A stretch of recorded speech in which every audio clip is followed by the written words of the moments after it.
Le médecin découvre que Bart et Hugo sont en réalité des jumeaux très particuliers. L'un des deux enfants porterait un gène maléfique. Pour protéger Bart, le médecin décide de le confier à Marge. Quant à l'autre enfant, il est enfermé dans le grenier. 10 ans plus tard, Bart et Lisa entendent d'étranges bruits venant du grenier. Ils pensent d'abord que ce n'est qu'un chat, mais ils découvrent que le chat dort tranquillement avec Lisa. Le lendemain, Bart demande à Homer ce qui se cache dans le grenier. Homer nie tout en bloc, mais Marge lui rappelle de nourrir celui d'en haut. Peu après, Homer monte discrètement un seau rempli de têtes de poissons.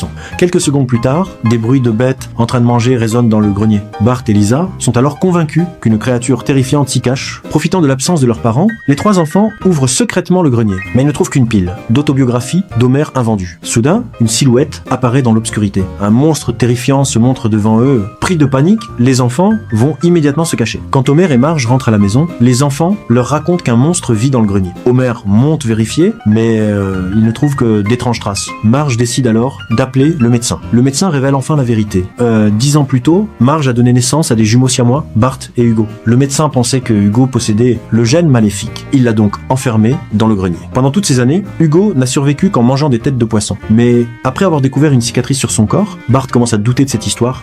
Finalement, tout le monde découvre que le véritable enfant maléfique était Bart. Hugo était en réalité l'enfant innocent. Pour réparer son erreur, le médecin décide de ramener Hugo dans la famille. Quant au vrai Bart, il est enfermé dans le grenier à sa place. À partir de ce jour, il ne reçoit plus qu'un seau de têtes de poisson par semaine.